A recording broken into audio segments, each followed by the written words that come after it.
Togo be no no me de tati wa dare. Mi baba dwe gome. Donc wo troya miano. Mi ave tugbeje. Agbojaja nyonu kampe. Kobra be je gaji gabo. Madame Brigitte Adjamagbo, Kengbale a présenté Eva, elle est miame. Eva no miame. Eva sans nous ni a faut être va. Mi partager ne mia subo et nya subo le si nami. Mi de coucou. Keye nyama se miano Brigitte Adjamagbo ben ko tutu bala gbenyeme. J'avais 6 ans. Conférence nationale souveraine 1991. Il y avait télé blanc et noir, vite tout cuit dans la terrasse virée, dit les miabe. Ah, oui, mais. Yemi kona nyonu tu beje viré. Trelele. Game danona tane. Ekpa o nene façon Mireille Mathieu donanku. E wona coupe carré viré leke. E nona. Miabe. Monseigneur, Kegbe Angbalo Egbego, Monseigneur Philippe Ofanu Kokbo Duro, Gawamea, Yono na Klolo Bonenti Odona Vohere do Planji, et nous soudo dona Kotubona, do Yona Noabe Conférence nationale souveraine. Et son avis fait même coup sok pone Gawame. Et yale mia domegbia. Est-ce que c'est pas de tout honneur? Yentia, mia dakpine tutuban. Be élégante voix. Ekpomi da meme. Ye bebe a orivi owa. Ya vane ya va donse. Le wabe litu wabe komba ya melo. A pekaka mama wezo. Hello. Wezo kaka kaka. Yo. E Georgina biacha. Yo. E Georgina mi. Enukema wa enyo. Mupana mi, musuivre na mi. Enwanyana kokpona mi, enyana sese nam kaka. Yenyabe matin va dogo mi egbe. Oh non, c'est de tout honneur, maman.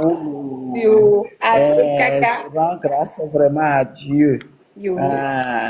Et je voudrais vous dire à quel point je suis fière de vous. Fière de ce que vous faites, fière de ce que la jeunesse fait en général, mais particulièrement de ce que les femmes font. Vous êtes les dignes héritières de nos mères qui se sont battues pour l'indépendance de notre pays. Et je suis contente que vous preniez la relève des femmes qui se sont organisées aussi au début des années 90 aux côtés des hommes. Vous avez certainement entendu parler du collectif des associations de femmes, CAF, au sein duquel nous étions réunis, les femmes de toutes conditions sociales, les femmes du marché, les fonctionnaires, des femmes du secteur privé. Mais je vous assure que ce collectif de femmes avait joué un rôle très important. De même que le MO5, que je compare aujourd'hui à nos amis du M66, Togbevik PC et autres, je suis très fière et très contente de voir que la jeunesse s'est levée et a pris ses responsabilités.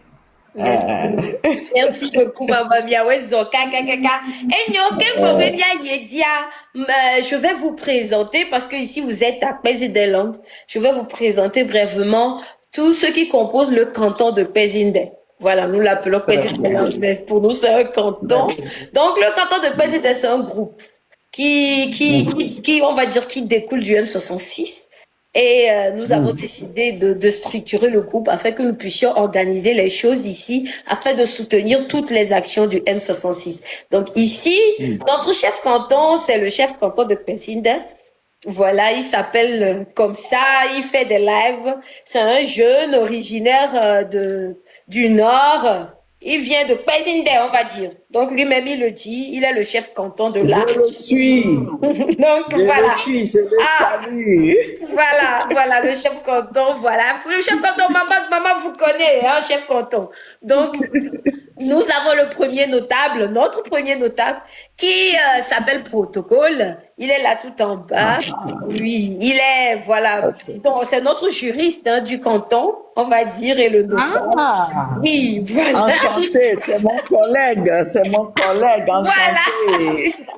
Nous avons le deuxième notable, pour ne pas dire la deuxième notable, je ne sais pas si ça se dit.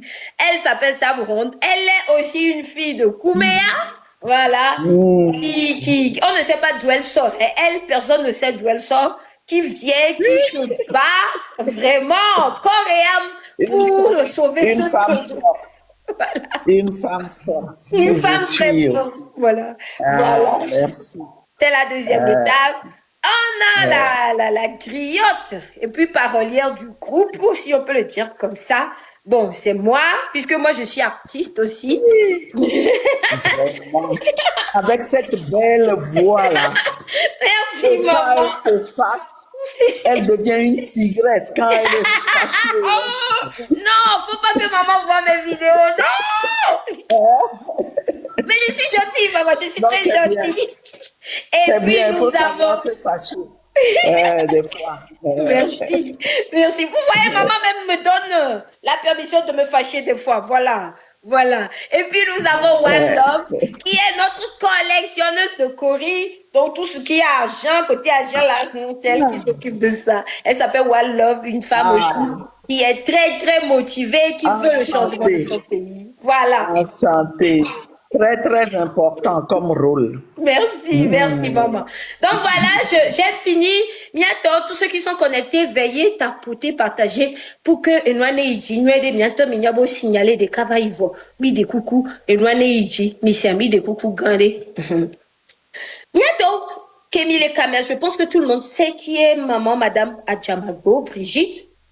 Mais nous allons quand même vous la présenter autrement. Parce que tout le monde sait qui elle est.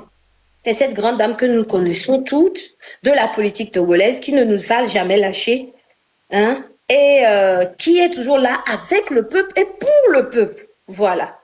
Mais est-ce que d'ici vraiment, eh bien, action les terrains dia, soga que me beléa, et que me wole meo, et que me bakotole wole mingponyo, et mi agbenami, et non. Merci. Donc, voici le parcours de notre maman, Kafui Adjamagbo Johnson. Kafui Adjamagbo Johnson a un long parcours politique, porté par une conviction inébranlable. Le Togo sera démocratique. Voilà. Docteur en droit, donc juriste de formation. Elle entre dans le combat démocratique dès le début des années 90, à une époque où s'engager politiquement au Togo n'était ni confortable ni sans risque. Son engagement n'est pas le fruit du hasard. Il s'ancre dans 3 événements fondateurs. 1. D'abord, la condition des femmes au Togo, instrumentalisée par le régime du RPT, utilisée comme relais politique sans véritable reconnaissance de leurs droits, ni de leur autonomie. 2. Ensuite, un drame personnel, la mort en prison sous la torture de son oncle maternel, Omer Adoté, frère cadet de sa mère. Cette injustice d'État marque durablement sa conscience politique. 3. Enfin, une injustice qu'elle subit elle-même à la fin des années 90 pour avoir dénoncé la tricherie d'un neveu du président Eyadéman lors d'examens universitaires. Tout est mis en œuvre pour la discréditer. On tente de la faire passer pour une femme corrompue, vendant des épreuves d'examen. Elle fut suspendue de l'université du Bénin pour 2 ans et affectée à la direction de la recherche scientifique, alors dirigée par le professeur Léopold Messon Ninevi. Autrement dit, sans le vouloir, le régime RPT l'envoie travailler auprès du responsable de la CDPA, parti créé dans la clandestinité en 1987 et déjà actif sur le terrain. La suite est connue. Elle devient ainsi, en 1990, l'une des fondatrices de la Convention démocratique des peuples africains, CDPA, l'un des partis d'opposition affiliés à l'Internationale socialiste et qui reste un plus constant du paysage politique togolais. Le combat de Kafui à Jamagbo Johnson repose sur 3 piliers clairs: la démocratie, l'état de droit, la place des femmes dans l'espace public. Après la conférence nationale, où elle s'illustra comme rapporteur du bureau provisoire, elle est élue au Haut Conseil de la République, HCR, en tant que représentante de la préfecture de Logou, puis nommée ministre dans le gouvernement de transition. Elle quitte cette fonction après l'attaque de la primature le 3 décembre 1993. En 2010, Nato, Kembema continue nous régler mi tapoter bien, mi non tapoter, mi non tapoter, mi de coucou, ne mi partager, mi de coucou. On continue. En 2010, sur décision de la CDPA, elle devient la première femme candidate à une élection présidentielle au Togo. Un acte politique fort dans un environnement largement dominé par des hommes et dans un contexte électoral particulièrement tendu.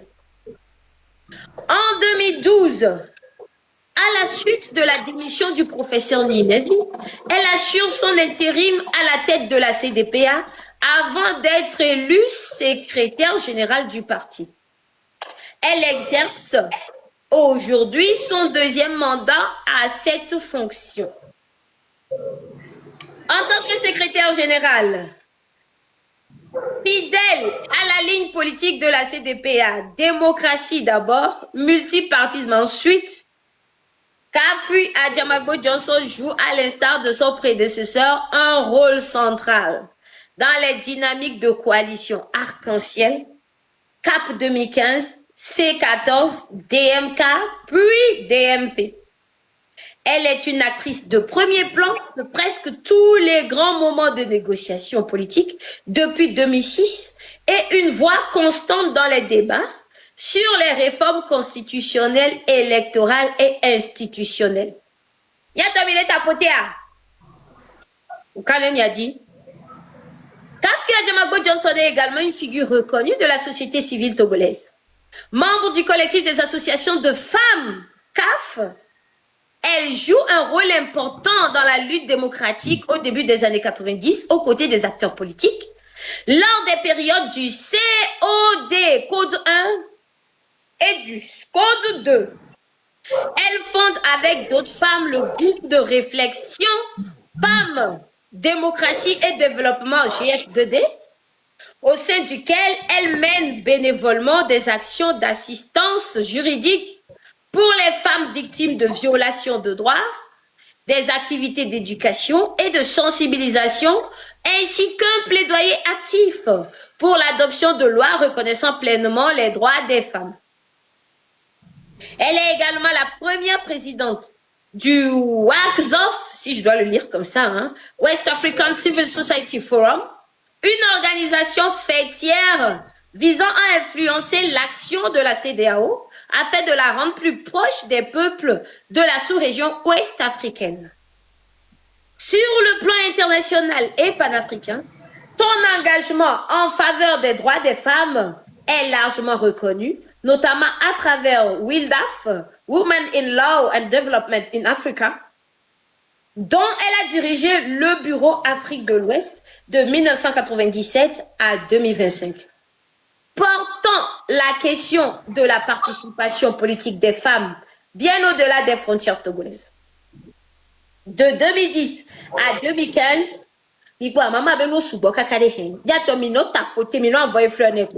quand on dit femmes engagées pour le pays, là, c'est ça. Maintenant, on voyait fleur de 2010 à 2015, Kafi Adjamagbo Johnson est nommée commissaire de la BCAO, où elle officie sous le gouvernorat de Philippe-Henri Dakouri-Tablé, nommé par le président Laurent Gbagbo.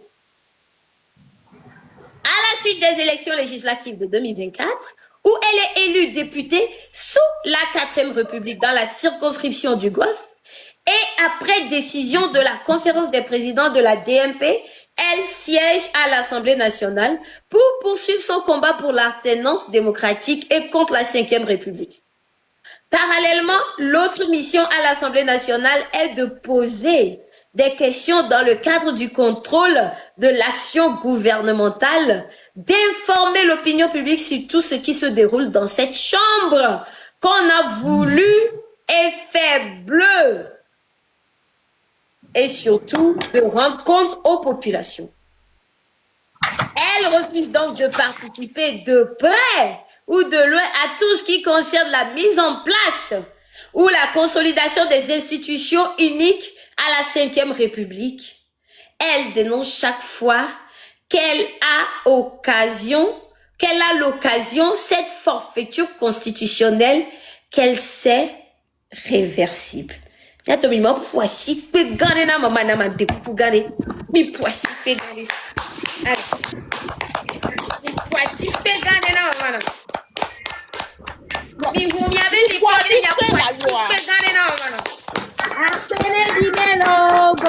maman. Bravo, la femme Amazon du Togo. Notre légende. Non, franchement, quand je finis de lire un tel parcours, je me dis, et quand je vois Amédéo Léabe Yano Donou, Abe a critiqué Nyake maman les blancs. Maman Brigitte Adjamagbo le blanc. Je me dis, mais attends. Et nous, on insisté, n'a pas mis un mauvais parcours, nami. Parce que ça force le respect. Même si t'as pas envie de respecter, ça force le respect. Et n'y a aucun mis les blancs. Mi de coucou gane mi aso. Maman be vidéo de carré pour Sofiomi. On ne peut pas envisager. Attention. Et n'y a les parties techniques à donc à Mimba Fomi. Maman trop nous parler. Elle avait fillé. Voilà, on irait. On ne peut pas envisager le dialogue tant que nous avons encore des détenus politiques. On ne peut pas envisager le dialogue avec cette situation où nos frères, certains de nos frères, beaucoup de nos frères et sœurs sont en exil et ne peuvent pas retourner chez eux. Tous les jours, on apprend que telle personne qu'on connaît a perdu son papa, a perdu sa maman, mais ne peut pas revenir pour faire son deuil. Donc cette situation-là ne peut pas perdurer. On envoie les gens en exil pour pouvoir régner à l'intérieur. C'est quelque chose d'inacceptable. Et puis, il y a un problème.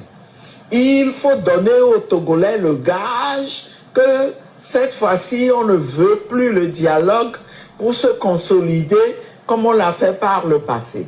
Donc, il faut faire une déclaration solennelle et même signer, expliquant ça par le fait que on s'est mal comporté en allant à l'encontre de la volonté des Togolais qui ont voté dans ce pays une constitution dans laquelle il était écrit noir sur blanc que aucun Togolais ne pouvait faire plus de 2 mandats, en aucun cas.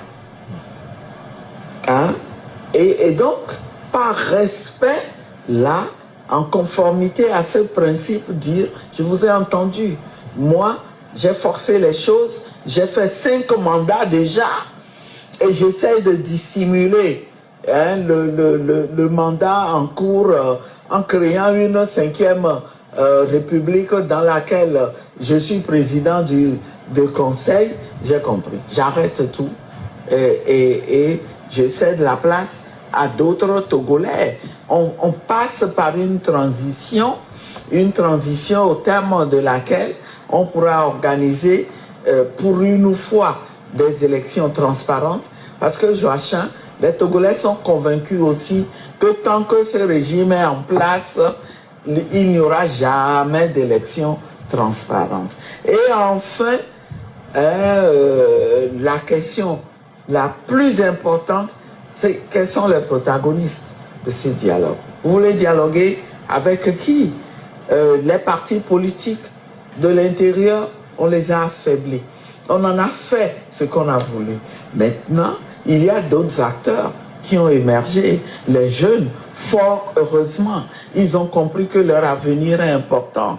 Eh bien, ce n'est pas à nous qu'il faut s'adresser principalement avec l'intention peut-être de se servir de nous pour marginaliser les jeunes. Non, non, non. Les protagonistes, eh bien, c'est le régime et ces jeunes-là aussi qui ont émergé. Les jeunes du M66 M66, autour du M66, tels qu'ils sont à se battre avec acharnement aujourd'hui pour mettre fin à ce régime. Il faut que ce régime comprenne qu'il ne peut pas forcer les choses et vouloir continuer à se maintenir. Il hypothèque l'avenir du Togo. Il nous retarde énormément à un moment où on voit que les pays voisins et d'autres pays avancent. Et ce n'est pas normal, c'est trop égoïste. Merci. Merci. Merci beaucoup. Merci, maman. Maman, Yahweh zonka kaka. Et nous, on va y aller en français parce qu'il y a beaucoup de gens qui sont connectés.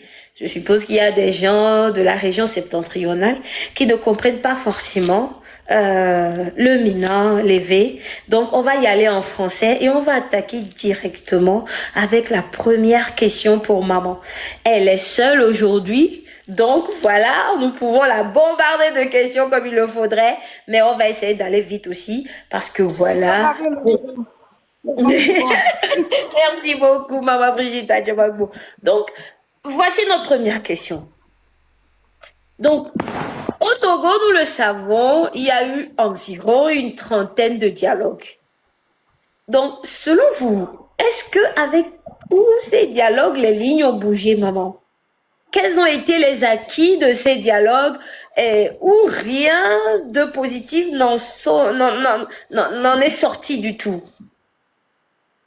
Je crois que cette question-là qui est posée est une question importante à laquelle nous devrions essayer de répondre pour pouvoir prendre position dans le futur et savoir comment utiliser le dialogue qui, en principe, est un outil qu'on utilise en politique.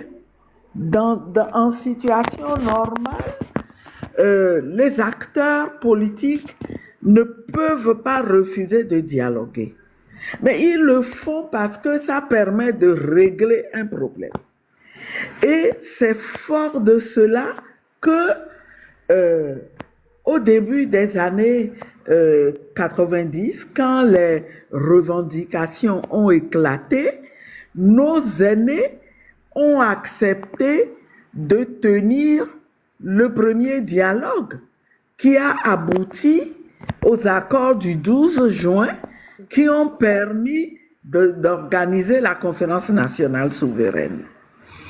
Et on peut dire que, très bien, avec ce premier dialogue-là, on a eu ce résultat qui a consisté à mettre ensemble les forces vives de la nation pendant plusieurs jours et à leur permettre de dialoguer. Ça a été quelque chose d'extrêmement difficile et de pénible parce que déjà on sentait qu'il y avait de la résistance au niveau du régime pendant le dialogue. Donc ce premier résultat-là, pendant la conférence nationale souveraine, a déjà commencé à être, comment dirais-je, c'est comme si le régime avait regretté d'avoir signé cet accord-là pour tenir la conférence nationale souveraine. Mais qu'à un cas, bon, la conférence a abouti à la mise en place d'institutions de la transition. Et je peux dire que un des résultats du dialogue aussi, c'est notre constitution de 92, pour laquelle nous avons voté à 99% et plus de 99%, et pour laquelle tous les acteurs politiques avaient appelé les Togolais à voter. C'est pour ça que nous devons nous battre aujourd'hui pour que, si nouvelle constitution il doit y avoir, qu'elle soit adoptée dans les mêmes conditions que la constitution de 92. Que ce soit le peuple souverain qui soit consulté et qui se prononce sur cette constitution-là. Malheureusement, ce qu'on peut retenir comme résultat principal, parce que ça a posé les bases de la démocratie que nous voulions construire au Togo. Malheureusement, le régime, très rapidement, pendant la transition, vous vous souvenez comment on a mis les bâtons dans les roues aux institutions de la transition, tout ce qu'on a fait souffrir au Parlement de transition, hein, et ce qu'on a fait souffrir au Premier ministre, hein, lorsque la primature a été attaquée. Mais tout ça a montré que le régime n'a pas voulu respecter les résultats du tout premier dialogue que nous avons eu et qui a débouché sur un dialogue plus étendu pendant la conférence nationale souveraine où il y avait aussi la société civile. Hein. Il y avait aussi la société civile, je vous le rappelle, à la conférence nationale souveraine. C'est pour ça qu'aujourd'hui, au regard de la situation que nous vivons, on peut dire qu'on se retrouve un peu comme avant la conférence nationale souveraine. Et qu'aujourd'hui, si pour parler il doit y avoir, eh bien, ces pourparlers ne peuvent avoir lieu qu'avec la présence de la société civile en tant que partie prenante entière. C'est ce que je disais. D'ailleurs, vu le rôle que vous jouez aujourd'hui en tant que jeunesse, eh bien, moi, je pense que cette jeunesse est tout aussi légitime, sinon même plus légitime que les acteurs politiques, à s'asseoir pour discuter si éventuellement on devait discuter. Et après la conférence nationale souveraine, je rappelle qu'on a fait la même chose en 2006.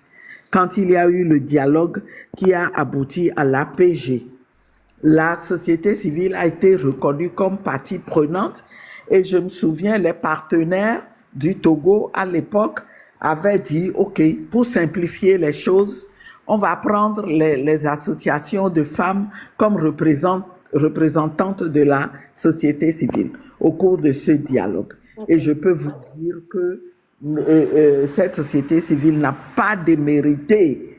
Nous avons tenu ferme pour que on puisse obtenir les décisions de cet accord politique global qui malheureusement n'a pas été appliqué. De telle sorte que pour répondre finalement à cette question-là, je dirais que ça a donné très peu de résultats. La question est de savoir pourquoi. Pourquoi les dialogues ont donné très peu de résultats? La réponse de fond, c'est que pour dialoguer, et justement, c'est quelque chose que je retourne à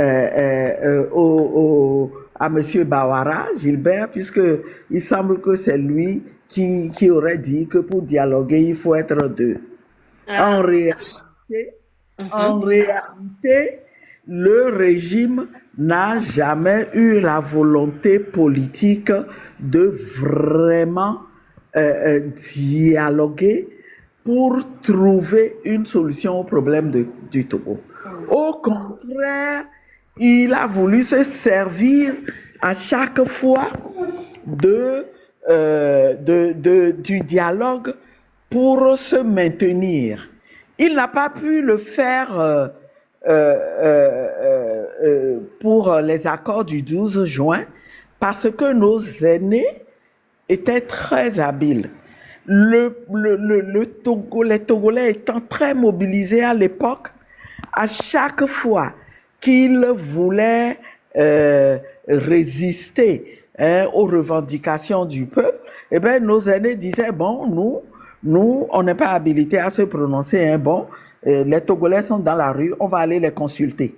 Et c'est ça qui leur a fait peur et qui les a poussés à faire la plupart des concessions qu'on avait obtenues à l'époque.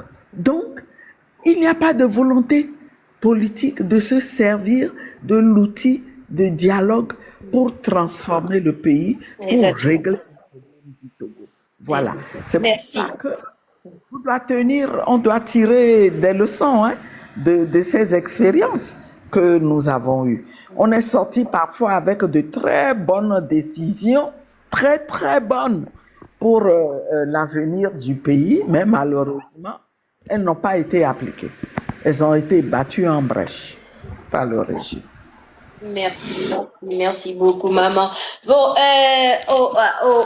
si je peux l'appeler comme ça, à nos spectateurs et auditeurs vous qui êtes connectés, je tiens à vous dire que le live est très, très attaqué. Tout à l'heure, j'ai encore reçu un message lorsque maman répondait à la première question. Ils ont dit que vous ne pouvez plus envoyer des fleurs ni des cadeaux. Je ne sais pas pourquoi. Donc, ça veut dire que tout ce qui nous reste à faire, c'est de tapoter et partager. C'est bien.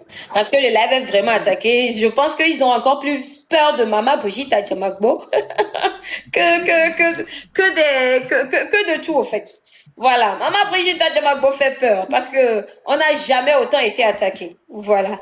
Donc, vous ne pouvez plus envoyer des fleurs ni de cadeaux parce que c'est ça qui renforce le live. Donc, s'il vous plaît, tout ce qui reste à faire, c'est de beaucoup tapoter. C'est d'ailleurs pour ça que je ne mets pas maman en grand. Donc, parce que pour que vous puissiez tapoter et beaucoup partager. Donc, voilà. Qui restreint le live ou pas, nous allons faire ce live et ça va aller là où ça ira. Merci beaucoup.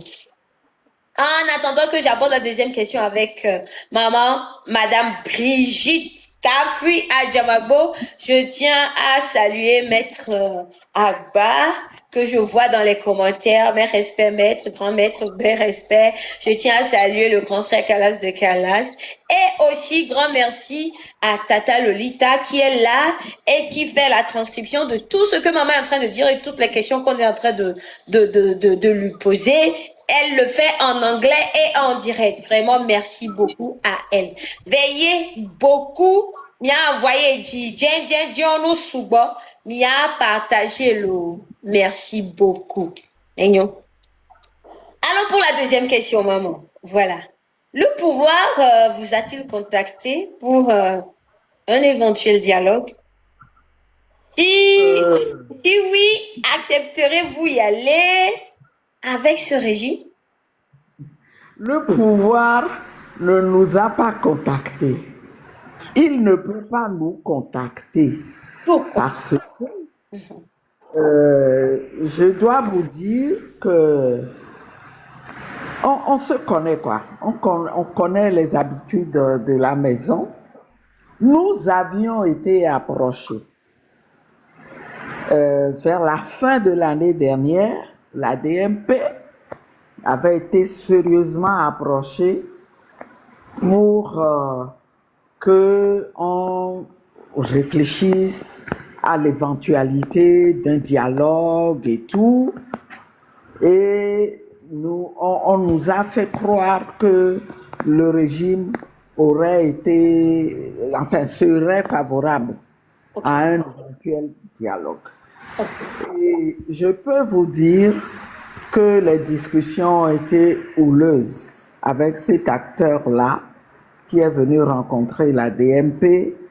Il nous a exposé, séance tenante, l'objet de la rencontre qu'il a voulu avec nous et a déposé un document, un projet de document, mais on lui a dit, attends, avant même qu'on ne prenne connaissance de ce document-là, quand même, ce que tu nous as dit là, est-ce que tu penses que c'est faisable comme ça? Et déjà, ce que j'ai dit tout à l'heure dans l'interview, on lui avait dit mais on n'avait plus le lead de cette lutte. La jeunesse s'est levée après qu'on a affaibli les partis politiques.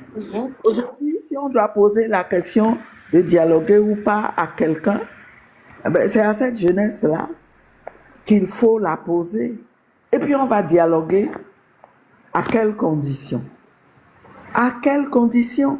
Il y a des préalables dont j'ai énuméré certains tantôt.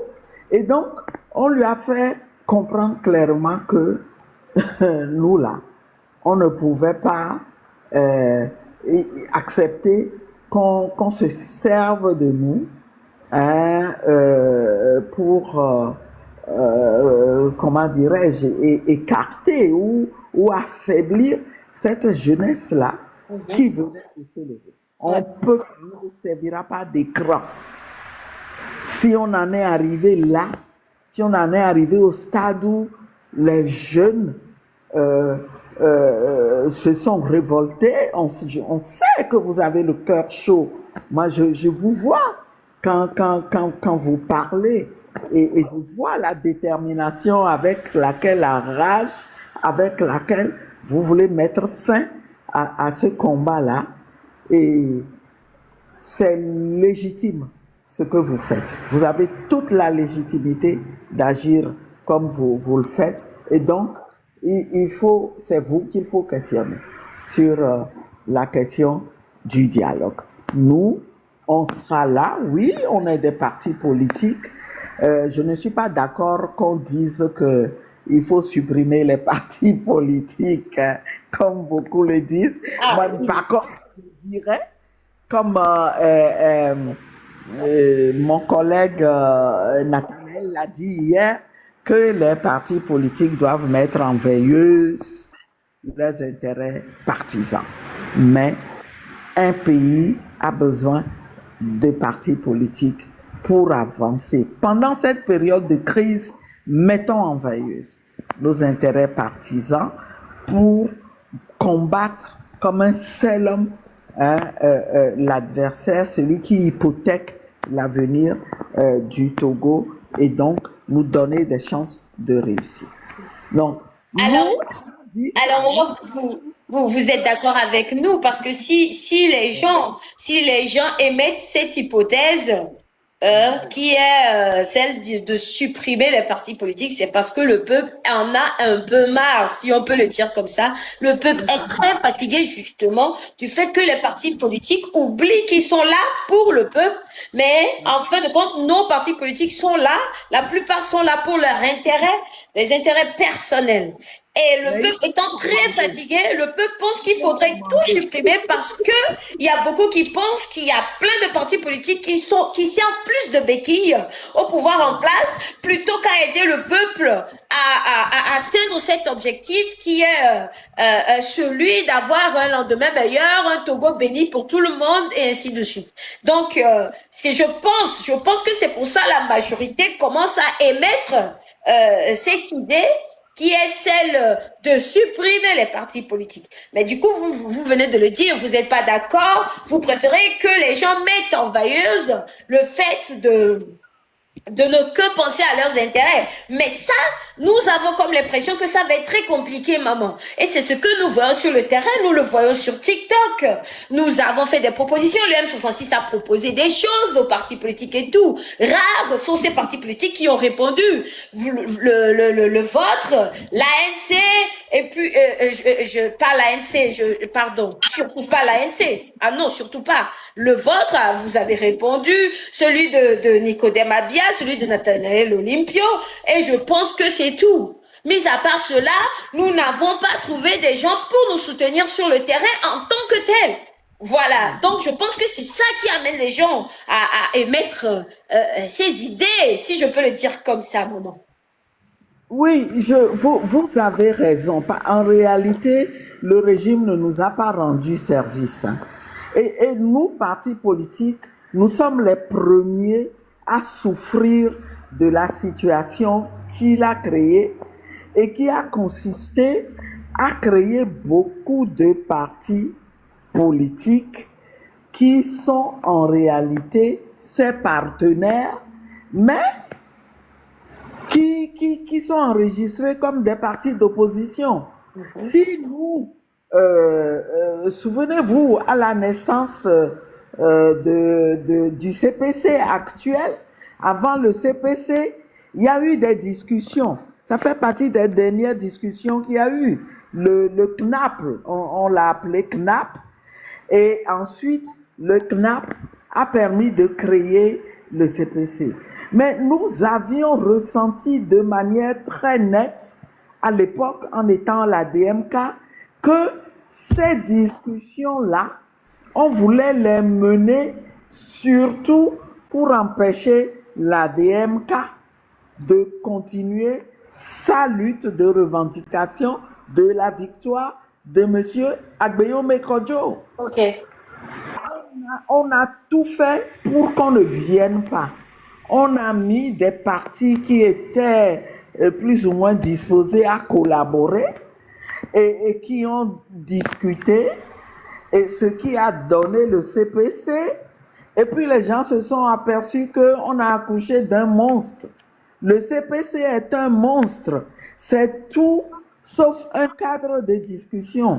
Et ça, nous le disons tout haut. C'est pour ça que quand, à un moment donné, ils nous ont encore invités, nous avons dit, bon, chiche, comme les partenaires du Togo nous disent tout le temps, vous ne pouvez pas refuser de discuter, vous ne pouvez pas dialoguer, il faut aller poser les problèmes là-bas.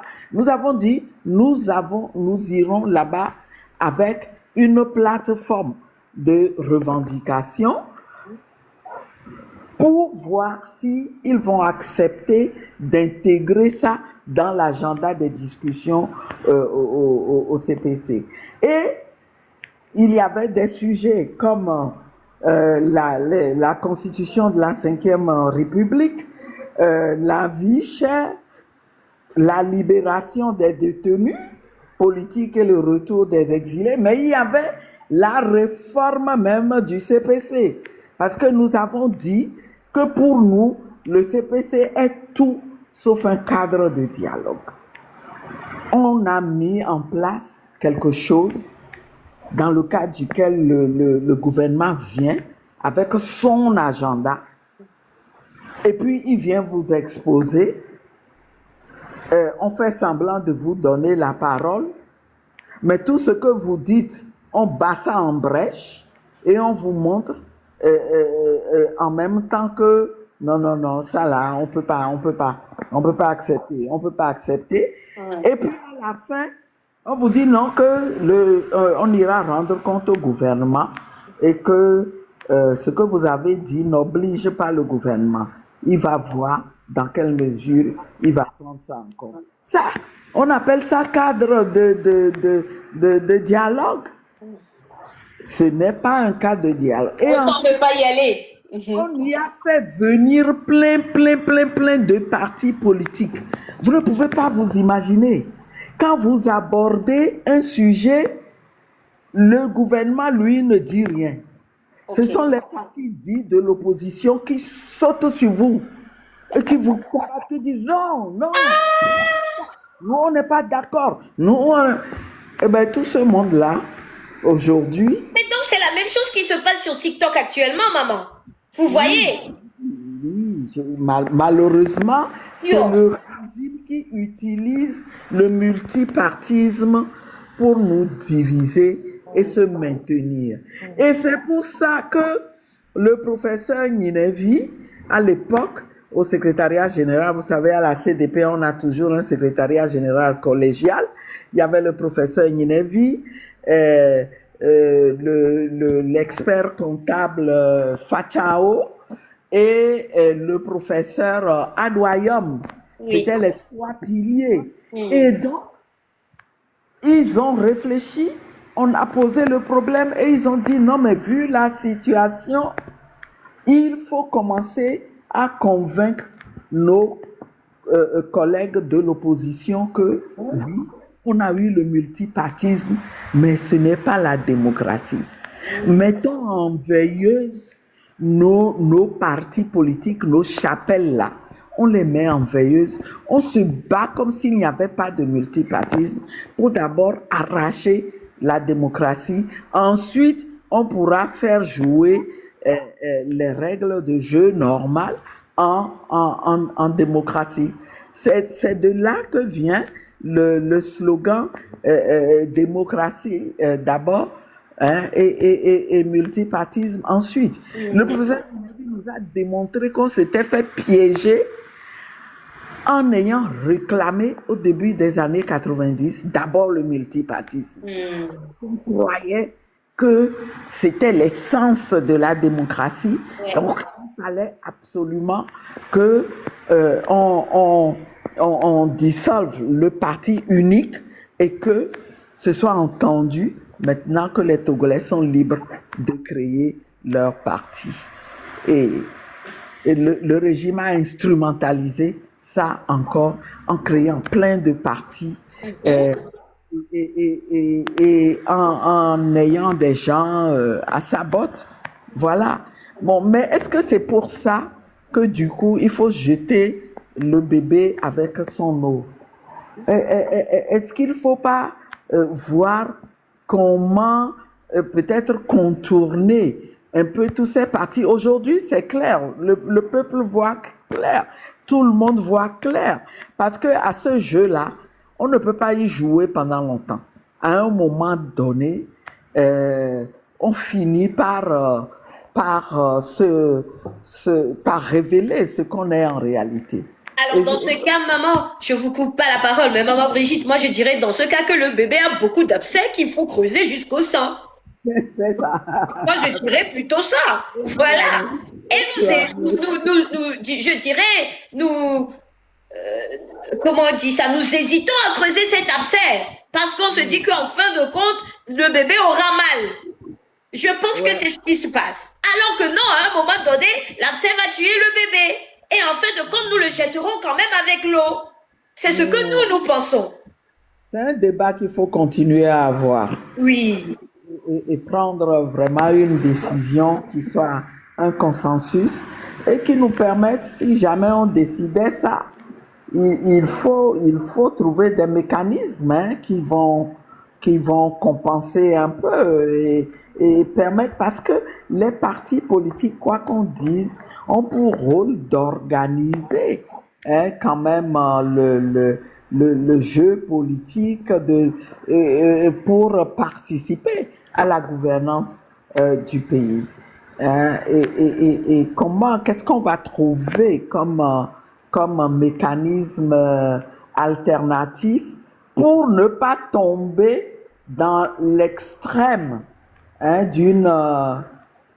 vous savez, un pays dans lequel il n'y a pas de parti politique du tout, le risque de despotisme est très très grand. Hein. Il faudra mettre des mécanismes en place. Alors, C'est vrai aussi. bon, donc il faut continuer la réflexion. Merci beaucoup pour vos réponses. Ils sont très, très édifiantes, maman. Merci beaucoup. Nous avons préparé pour vous 5 questions et nous sommes à la 3e question, maman. Donc, nous, la plupart du temps, et quand je parle de nous, la jeunesse, hein, quand on entend Madame Adjamagbo, on pense directement, et c'est vrai, pas que la jeunesse, hein, mais surtout nous, on pense directement au grand parti CDPA. Voilà. Dites-nous, ce parti est toujours fonctionnel? Mais vraiment, est-ce que ce parti est fonctionnel? Est-ce qu'il y a quand même des membres encore qui existent pour ce parti? Hein, c'est quoi? Est-ce qu'on peut apporter une distinction, si on doit laisser la CDPR de côté, est-ce qu'on peut apporter une distinction entre la DMK et puis la DMP? Okay. Est-ce qu'on peut apporter une distinction à ces deux? Et ensuite, quand vous aurez fini de répondre à ces questions, on aimerait savoir si votre entrée au Parlement, c'est-à-dire que, comment ça s'est passé? Comment ça se fait que vous ayez atterri au Parlement? Vous étiez parti sous quelle coupole? Voilà, maman. Merci beaucoup. Oui, la CDPA existe.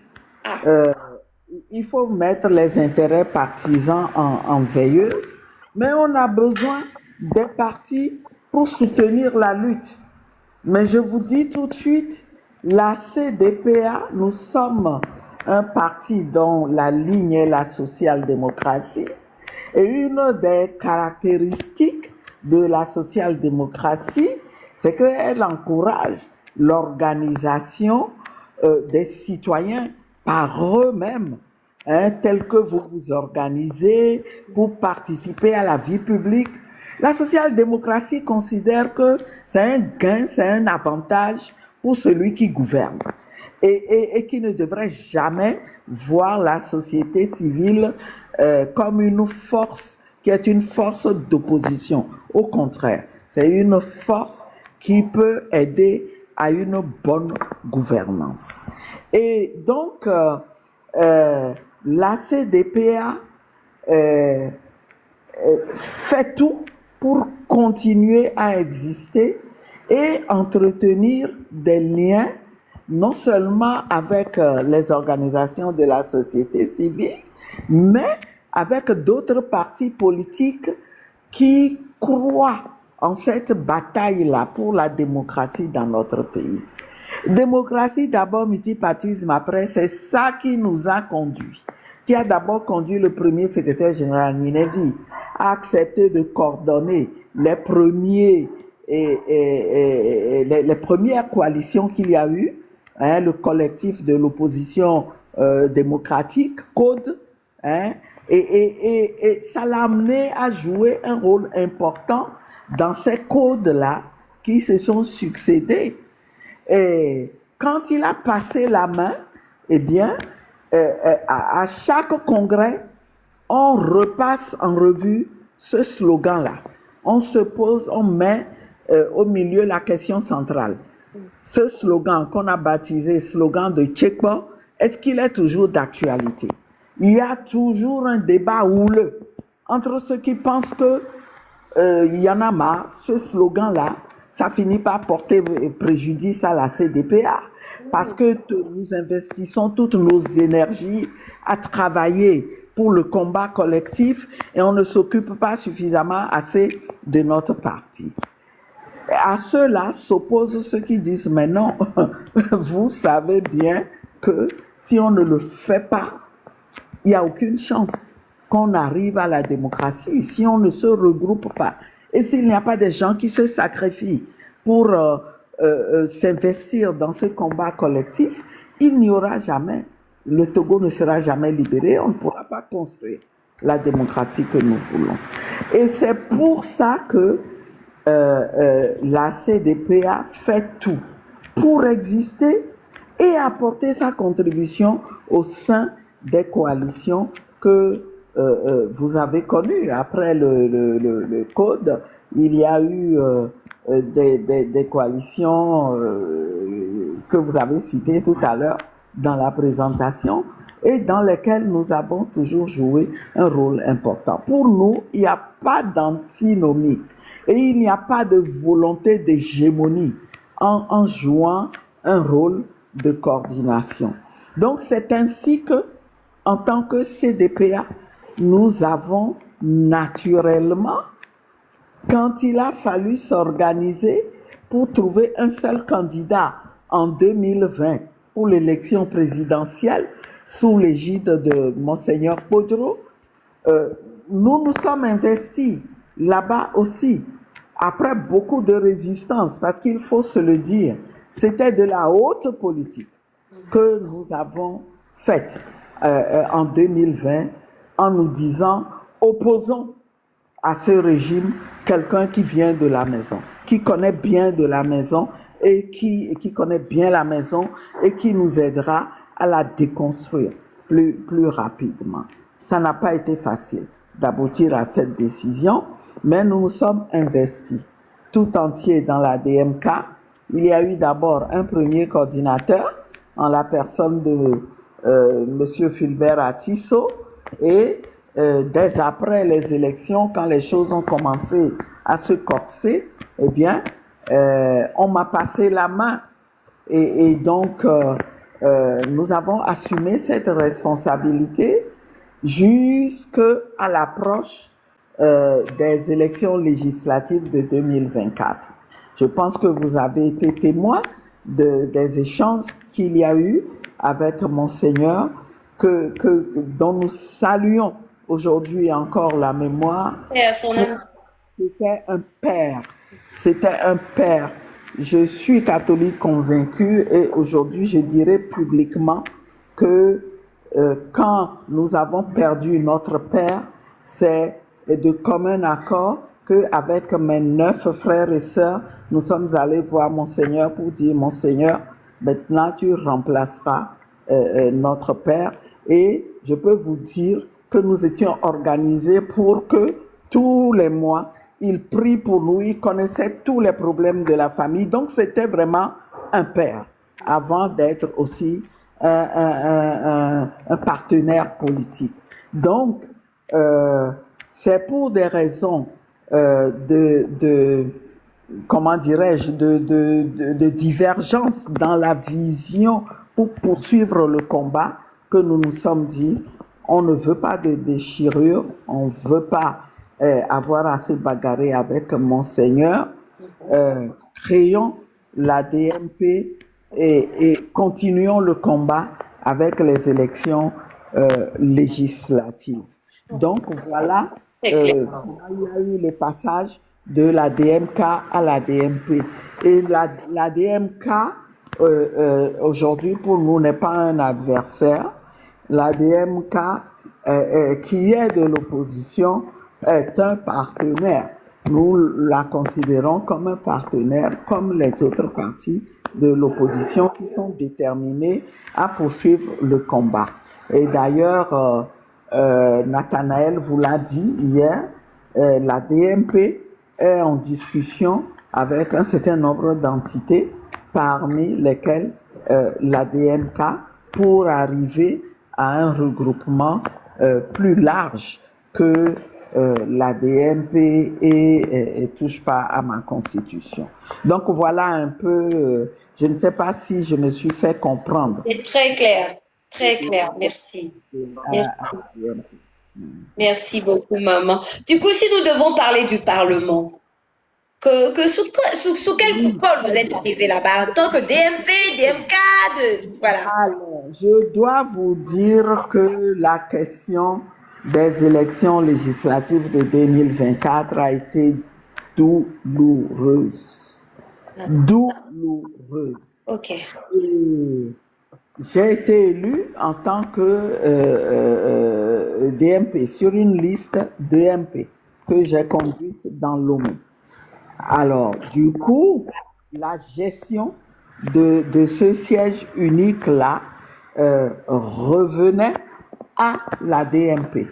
Et donc, c'est tout naturellement que, au lendemain des résultats, nous avons mené la discussion. D'abord, nous avons essayé de nous concerter avec les autres élus déclarés, proclamés dans l'opposition, à savoir l'élu ANC, FDR et les deux élus ADI. Ça a été le premier réflexe personnel avant même de rendre compte à mes collègues de la DMP, d'appeler pour dire attention, il va falloir qu'on se concerte.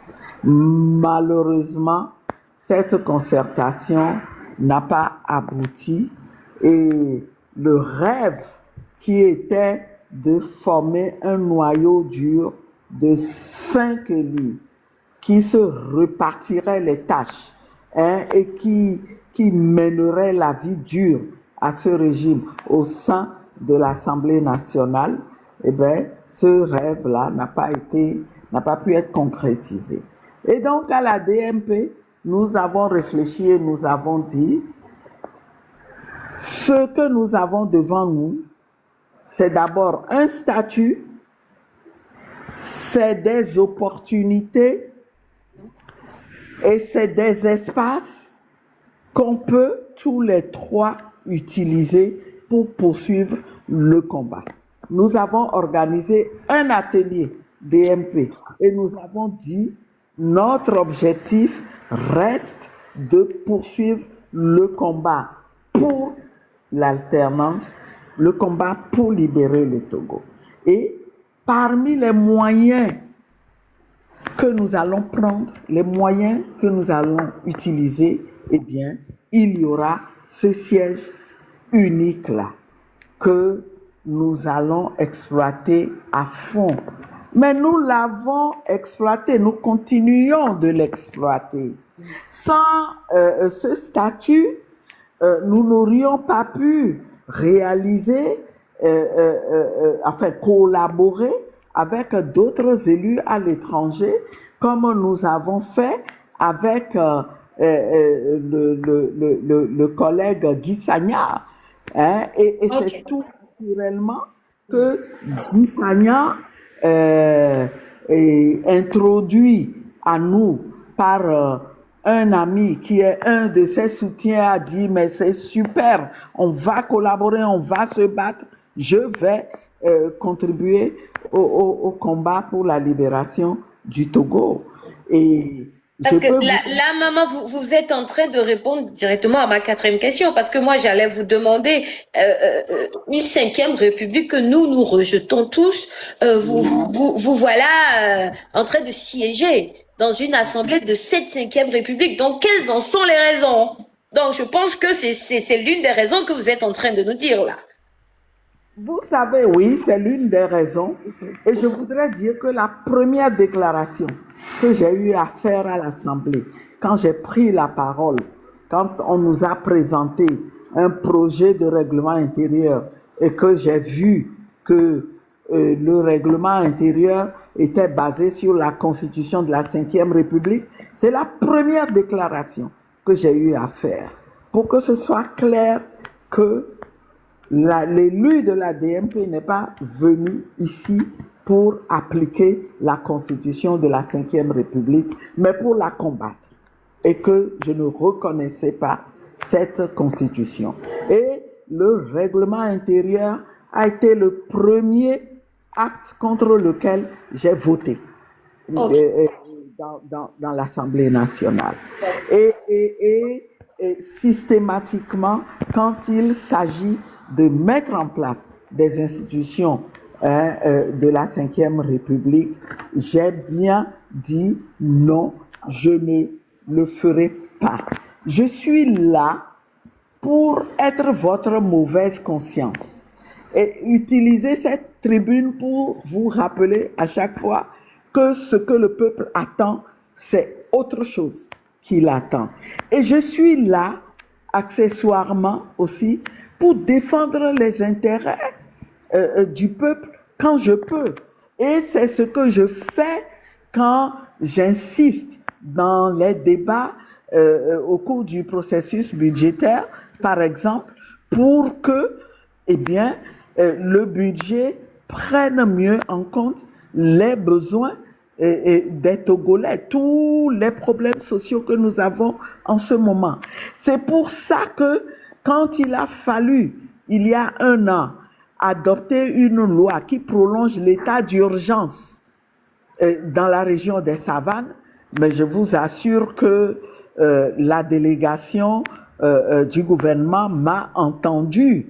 Et il y a des questions auxquelles elle n'a pas pu répondre concernant la question de la violation des droits des citoyens à la faveur de l'état d'urgence. Vous savez ce que c'est que l'état d'urgence? Ça autorise à prendre des mesures qui, par essence, vont à l'encontre des droits et libertés individuelles. Mais on prétend le faire au nom de la lutte qu'on mène pour sécuriser le pays et notamment contre le fléau que nous connaissons. Nous sommes sur les réseaux sociaux.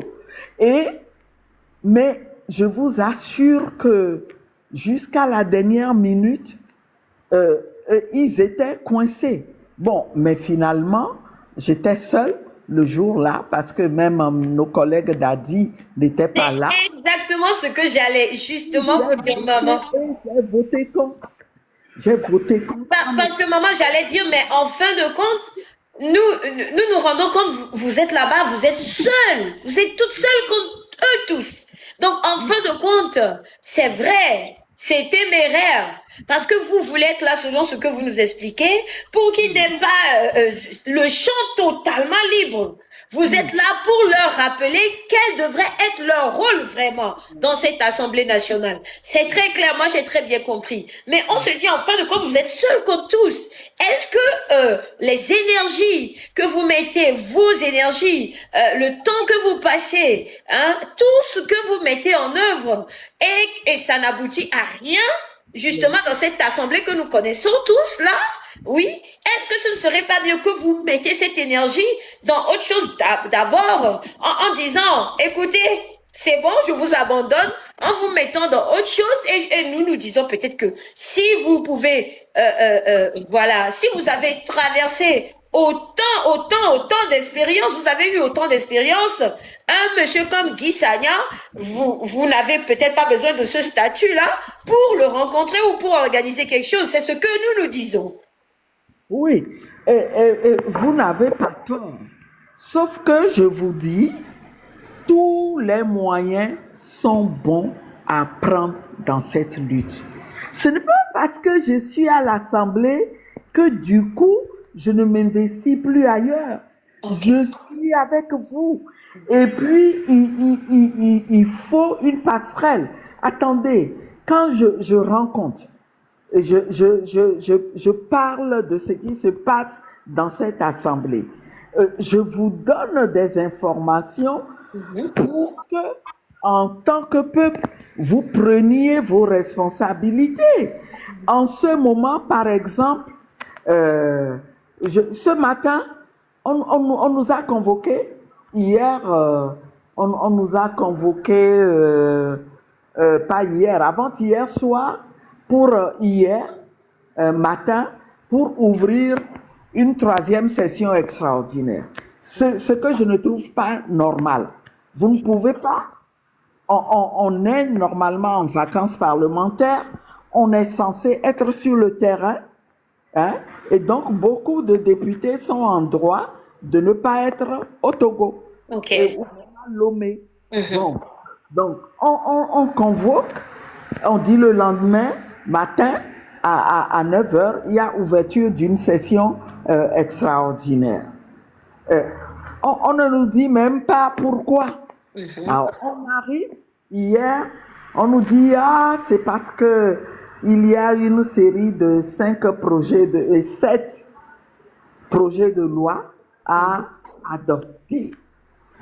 Et parmi ces projets de loi, il y en a une qui concerne encore l'état d'urgence dans la zone des savanes. Vous savez comment nos frères et sœurs de cette zone-là souffrent, hein? Et donc, la prolongation qu'il y avait eu l'année dernière, c'était juste pour 1 an. Et elle expire, cette loi-là, expire le 13 mars prochain. Donc, le gouvernement cherche à obtenir une autre loi. OK. On nous dit, après l'ouverture de la session, eh bien, ce matin, le lendemain,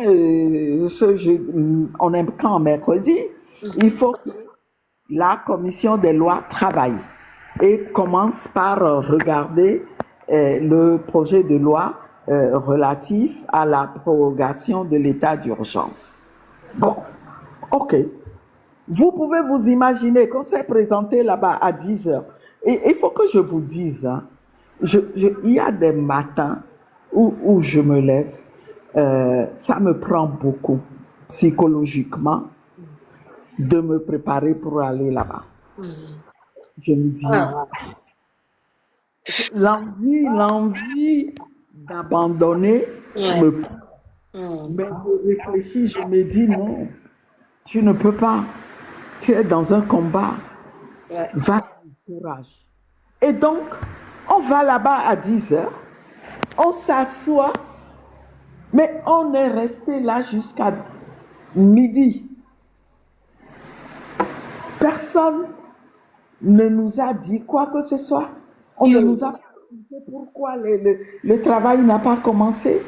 À un moment donné, on voit le président de la commission des lois et puis il redisparaît. À midi, mon sang n'a fait qu'un tour. Je dis, mais attendez, pourquoi, qu'est-ce qui nous vaut ce traitement-là? Pourquoi on devrait nous traiter comme ça? On nous fait venir, les adultes et représentants du peuple que nous sommes censés être. Peut-être qu'il y en a qui ne se sentent pas vraiment représentants du peuple. Mais j'estime qu'on nous doit un minimum de respect, et pas ricocher, un minimum de respect à ce peuple souverain. Ce n'est pas normal. Et je me suis levée, je dis, moi, je m'en vais. Je m'en vais.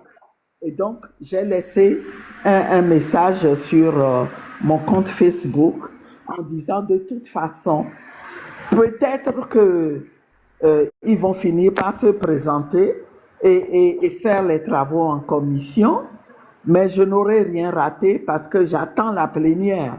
J'attends des réponses qu'on n'a pas pu donner les dernières, qu'on nous prouve qu'on n'utilise pas l'état d'urgence là pour malmener nos frères et sœurs de la région des Savanes. Les informations nous viennent. Et quand j'ai posé la question la dernière fois, le gouvernement dit non. Vous savez, madame, on a même créé un numéro vert où ceux dont les droits sont violés et peuvent appeler. Je dis chiche. Alors, dans l'année écoulée, vous avez eu combien d'appels enregistrés? Un numéro qui décroche presque jamais, il paraît. Leur numéro vert là. Ils n'avaient même aucun chiffre. Ils étaient confus là, tout confus. Et ils ont avoué qu'ils n'avaient pas de réponse. Ça veut dire que ce n'est pas quelque chose de sérieux. Donc, cette année, on les attend. On va voir ce qu'ils vont pouvoir dire pour convaincre qu'il faut remettre l'état d'urgence, que ça ne va pas être utilisé pour brimer nos frères de la région des Savanes et que tous les fonds qu'on récolte au nom de la lutte là, contre la lutte sécuritaire, que ces fonds-là sont allés aussi en partie pour assurer le bien-être, améliorer les conditions de vie des populations là-bas. Parce qu'il y a beaucoup de sous qui sont mis dans des programmes, mais il faut voir quel est l'impact de tout ça. Alors, donc, C'est un travail extrêmement difficile, mais si nous nous organisons, eh bien, chacun va jouer un rôle et nos partitions, dans nos partitions, nous allons nous soutenir mutuellement, nous allons nous alimenter et c'est comme ça que, à la fin, nous finirons par obtenir les résultats que nous attendons. Ce régime doit partir. Eux-mêmes, ils savent que c'est ce que les Togolais attendent aujourd'hui. Ils doivent partir, il faut qu'ils partent. Et nous devons y travailler en utilisant une diversité de stratégies. Voilà. C'est très émouvant, pardon, tout ce que vous venez de nous raconter. C'est très dur. J'imagine déjà ce que vous vivez en tant que femme politique, toute seule, c'est-à-dire seule contre tous. Et je n'aimerais même pas être à votre place. Donc, Maman Emeko, on avait des questions. Beaucoup de jeunes se posaient ces questions-là. Kemide Gomenamia Emeko.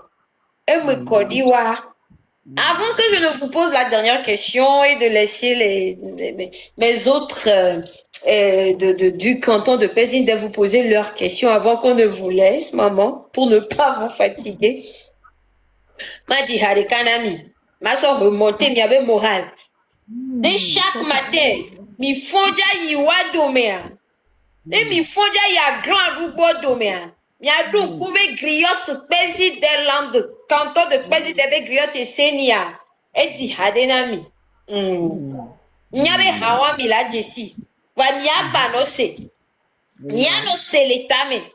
Ken boy mia fon asonoyi. Mia wenye togo nyonwa wo mia wenye togo nyonwa wo mia wenye togo nyonwa wo mie vona o. Mie vona o. Mie vona o. Mie vona o. Togo nyonwa. Mie vona o. Mie vona o. Mie vona o. Togo nyonwa. Alors donc, mon maman. De nos mamans à l'époque, et ça me rappelle ma mère, elle chantait ça souvent. Ouais. Merci beaucoup. Ma dernière question pour vous. Dès l'avènement du M66, vous faites partie, maman, de ces leaders, hein, de ces leaders sur le terrain qui nous ont soutenus. Voilà, nous l'avons vu, nous l'avons senti, on était heureux. Vous nous avez accompagnés, vous nous avez aidés à dénoncer, vous avez dénoncé ouvertement et officiellement quand il le fallait. Et j'ai envie de vous demander, qu'est-ce que vous avez vite pu comprendre dans notre mouvement? Parce que vous êtes plus de notre génération, comment avez-vous su cerner la chose? Comment avez-vous su vous démarquer des autres pour vous refaire très, très vite cet esprit jeune et comprendre ce dont nous avions besoin? Donc, n'avez-vous pas peur connaissant ce régime et ses pratiques? Donc, voilà la dernière question. En nous soutenant, n'avez-vous pas peur? En ce qui concerne la peur, hein, je pense que je suis dans la situation de Cabri mort. On en a tellement vu, on nous en a fait voir de toutes les couleurs. Je peux vous dire que à mon âge, avec le parcours que j'ai eu, toutes les grâces que j'ai reçues de Dieu, il y a pas, je ne connais plus ça vraiment. Je me dis, le Dieu qui m'a protégé jusqu'à présent et qui m'a arraché des mains de l'adversaire, il est le même aujourd'hui et hier. Vous pouvez vous imaginer que du temps de la transition, hein, quand j'étais au gouvernement, en étant au gouvernement, Vous pouvez vous imaginer que je dormais au maquis le plus souvent. Et à l'époque, il n'y avait pas encore les téléphones portables. Donc, il y avait le fixe. Et c'est souvent que, quand le téléphone sonnait, je prenais. Il y avait au bout le ministre de l'Intérieur, Monsieur Massémé, paix à son âme, qui me disait, quoi? Tu es encore à la maison? Tu n'es pas parti? Tu es à la maison? Donc, il fallait raccrocher et courir. Vous alliez au bureau, mais vous n'étiez protégé par rien du tout. Je rentrais chez moi, j'avais des traces de, comment dirais-je, on reconnaissait des pas d'hommes, de soldats en bottes, des bottes de soldats qui laissaient des marques. Ils venaient à la maison nous chercher à tout moment. Je sortais de chez moi dans le coffre de la voiture de mon mari. On a vu plein de choses. Hein. Dieu nous a protégés. Et ce qui me met du baume au cœur et qui me libère vraiment maintenant, c'est que mes enfants qui ont un peu grandi m'ont appelé le jour où je devais répondre à la convocation du SCRIC la première fois. Ils m'ont dit, maman, on sait que tu te prépares à partir. Hein. Écoute, il faut qu'on te dise, quoi qu'il arrive, ne t'en fais pas pour nous. Nous, on saura se débrouiller. Hein? On savait, tu as fait ton choix. Bon, on craignait un peu. Hein? On savait que cette situation pouvait arriver. Ne crains rien, ne crains pas pour nous. Mais tout ce qu'on te demande, reste digne, hein, maman. Quand tu iras là-bas, il faut rester digne. Je me rends compte des années après, maintenant, que c'est quelque chose qui m'a vraiment libérée. J'ai eu le sentiment que le Seigneur m'a comblé. Il m'a permis d'accomplir mes devoirs de mère. Aujourd'hui, je peux partir et, sans regret. Donc, je peux servir mon pays. On m'a libéré pour servir mon pays. Et pour répondre à votre question, mais s'il y a quelque chose qui m'a toujours rendue malheureuse, c'est la manière dont le régime que nous combattons s'est organisé pour affaiblir aussi les jeunes. Hein. Les jeunes qui étaient la pierre angulaire de cette lutte-là. Au début des années 90, il faut dire que non seulement il s'est d'abord employé à les disperser par une répression féroce qui s'est abattue sur eux. Beaucoup ont dû partir en exil et ils sont partis sans que la relève n'ait été préparée. Donc, nous, c'est quelque chose que nous avons beaucoup senti à la CDPA parce que beaucoup de nos jeunes étaient MO5. Et donc, il y a eu un peu comme un vide. Il a fallu tout recommencer. Or, recommencer avec les plus jeunes, le régime a été très malin et il a investi de l'argent à faire un lavage de cerveau aux jeunes, à leur dire ne suivez pas ces gens-là et pensez à votre avenir. Hein? C'est votre avenir qui est important. On organisait des séminaires sur séminaires. Le résultat, c'est que nous avons des jeunes. Un avenir qui n'a jamais existé pour nous d'ailleurs. Voilà. Et donc,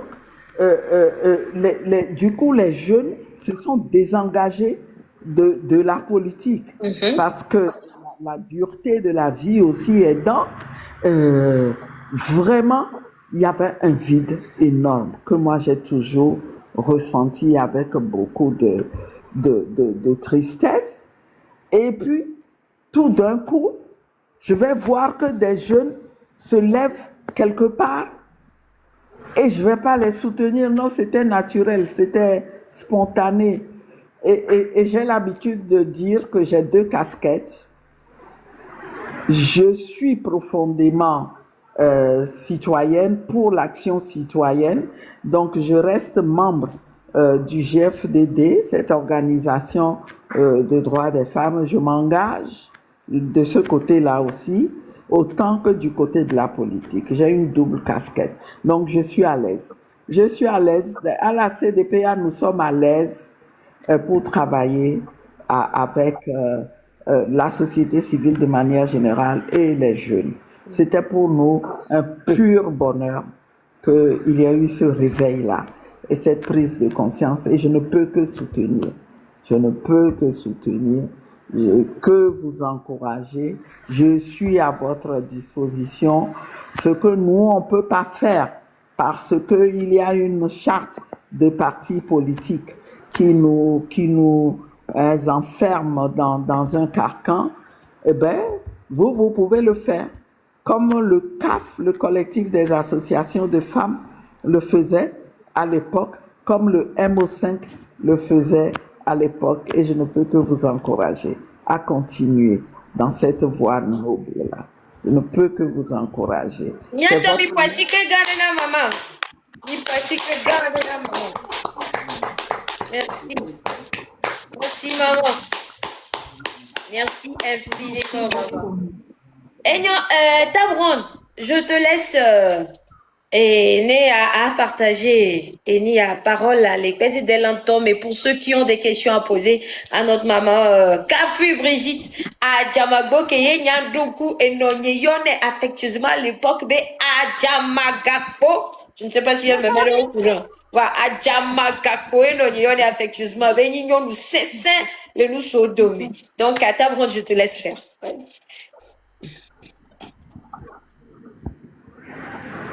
T'es là? Bon, ok.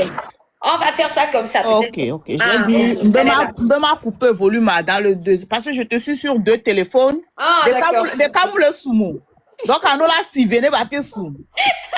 Avant que moi je ne parle, je demande à toutes les personnes qui sont ici, allez vous abonner massivement à la page de notre maman. Abonnez-vous, allez suivre ses interviews, ces meetings, ces vidéos, écoutez-la et instruisez-vous, vivez plein nous, parce qu'il faut du civisme au Togo. Le Togo de demain, nous voulons faire du Togo un Togo où il y a plus de patriotes. On veut que tout le monde soit patriote et on veut cultiver le patriotisme au Togo. Parce qu'on a vu des pays, par exemple chez nous au Togo, où il y a eu des gens qui sont très diplômés. Exemple de Barry Moussa Barké. Tout ce qu'ils ont fait de leur diplôme de s'enrichir en milliards de dollars et leur coin d'où ils viennent d'apparent, par exemple, il n'y a pas de l'eau à boire. Alors qu'un petit Ibrahim Traoré qui n'a pas tous ses diplômes à cause du patriotisme, il a fait beaucoup de choses. Donc, on veut devenir des patriotes. Et pour le faire, il faut suivre des gens comme Madame Brigitte Adjamagbo. Instruisez-vous, suivez ses vidéos, écoutez ses meetings, posez-lui des questions, rentrez dans son inbox et si possible, cherchez l'adresse de son parti politique à Lomé, au Togo, partout dans votre région et allez-y, posez les questions et si vous êtes intéressé, demandez une carte de membre. Voilà, moi je commence par là. Et merci beaucoup, maman. Merci, notre chère héroïne. Merci d'être présente parmi nous. Merci à tout le monde, merci à tous les participants et merci au président des Landes. Bon, Dagan, obe mama parola. Avec nous suivre au pompo. On nous vire voir. Et les agbasivi les da pas robe les dila. Alors il y a son premier notable là. Sonne premier notable là. Premier notable là, Kingway. Protocole lekeo. Tabron. Protocole. Bon. En tout cas, merci à vous tous. Merci à Madame Brigitte Adjamagbo. Je vais poser une question et puis j'ai une petite doléance pour elle aussi. Avant de poser ma question, permettez-moi de féliciter, d'encourager Madame Adjamagbo pour le travail de terrain qu'elle essaie d'abattre avec beaucoup de rigueur, de discipline et d'honnêteté. des hommes ou des acteurs politiques au Togo, on en trouve. Mais des acteurs politiques au Togo, honnêtes, sincères, on en cherche. Je suis convaincu qu'elle fait partie de cette minorité des acteurs politiques honnêtes de notre pays qui se bat aux côtés du peuple pour l'alternance dans notre pays. Avant de poser ma question, je voudrais lui faire écouter cette petite vidéo.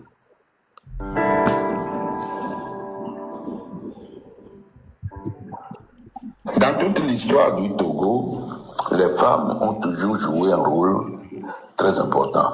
Il semble que cela viendrait du fait que notre peuple a pratiqué le matriarcat. Le matriarcat, contrairement à d'autres peuples. Donc, la femme a toujours eu une certaine considération, un rôle important. Ensuite, pendant ces heures de lutte pour l'indépendance, nos femmes jouissaient d'une indépendance financière par rapport à leur mari. Ça leur permettait, ça leur offrait une certaine autonomie et elles pouvaient en jouir, en profiter. C'est comme ça que nous avons eu beaucoup de des femmes qui ont joué un rôle très important dans vers la fin. Elles ont constitué même une association, l'Union des femmes togolaises, avec des leaders comme Marguerite Trenou, ma propre cousine Enika Adabounou, etc., etc. Ce sont elles qui ont mené le combat à l'époque. C'est elles qui collectaient des sous pour financer les voyages de nos leaders aux Nations Unies. Parce que ceux-ci allaient plaider la cause du pays aux Nations Unies. C'est elles qui finançaient. C'est elles qui organisaient les meetings. C'est elles qui allaient à l'intérieur, n'est-ce pas, avec des traces cachées dans leurs caleçons pour aller porter la parole, la bonne parole à leurs concitoyens. C'est ça. Pour me résumer, elles n'ont pas manqué à l'appel.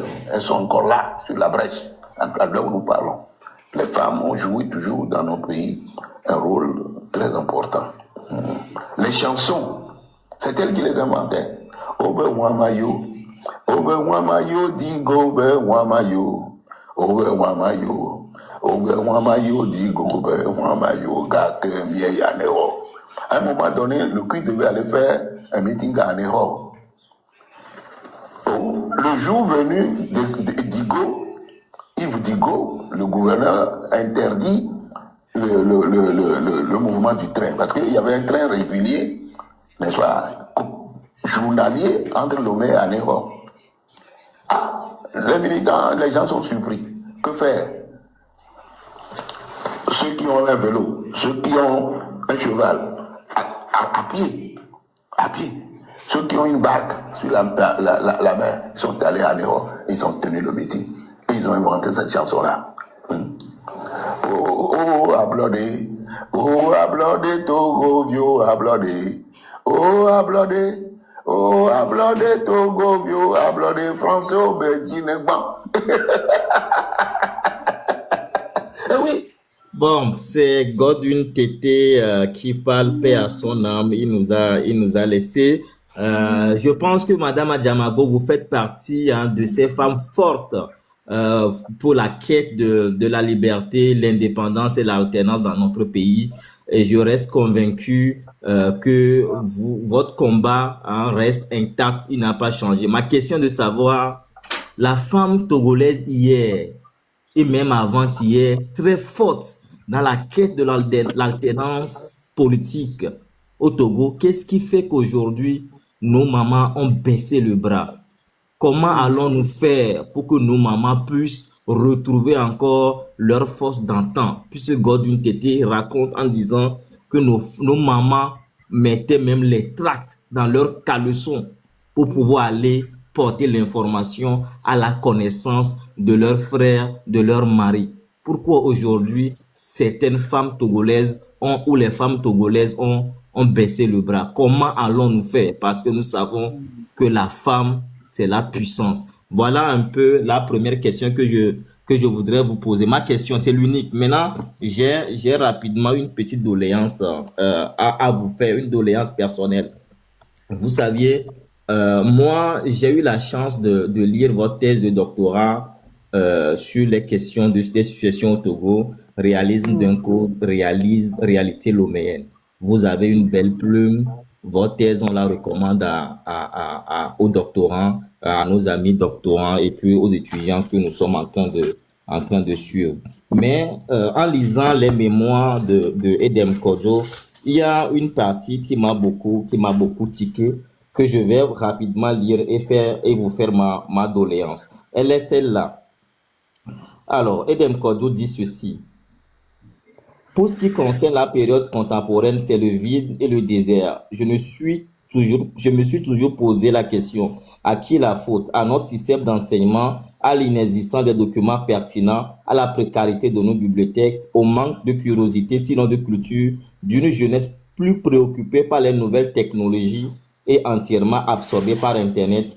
Il y a de vraies questions dans ces questionnements, mais il y a une autre chose, nos hommes politiques n'écrivent pas. En réalité, ces hommes et ces femmes ne font pas part de leurs expériences, de leur vécu. Ils ne lisent, ils ne laissent pas, pour ainsi dire, aucun legs pour l'histoire et pour les générations futures. Le grand Sylvanus Olympio a été assassiné avant d'avoir pu rédiger ses mémoires. Je n'ai jamais rien lu de Maître Ananis Santos, de Mars Aitchison, de Paul Freitas, de Jonathan Savi de Tove, d'Hospice Coco, pour ne citer que cela. Même le président Nicolas Grimiski n'a rien laissé comme réflexion. Seul Robert Ajavon, sénateur et président de l'Assemblée nationale, a commis un ouvrage de souvenir, mais très maigre.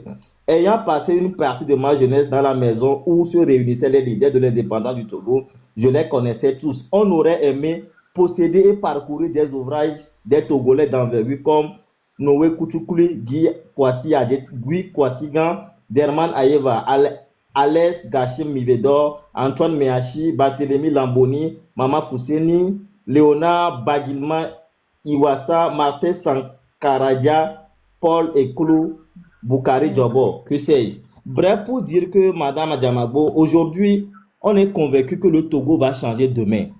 Mais l'histoire du Togo a été tronquée et nous avions besoin de ces hommes, de ces femmes politiques honnêtes et sincères, qu'elles ou qu'ils nous laissent des écrits pour que demain, nous puissions nous servir de ces écrits et éduquer la jeunesse à venir quand le Togo sera libéré. C'est ma petite doléance et je connais votre plume. Je sais que ce n'est pas tombé dans les oreilles dessous. Je vous remercie. Merci. Est-ce que je peux répondre déjà? Bien sûr, maman, allez-y.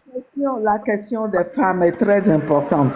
Et l'analyse que je fais, c'est que de la même façon que le régime s'est employé systématiquement à détruire la force que constituaient les jeunes, la force de combat, eh bien, il a fait la même chose avec les femmes.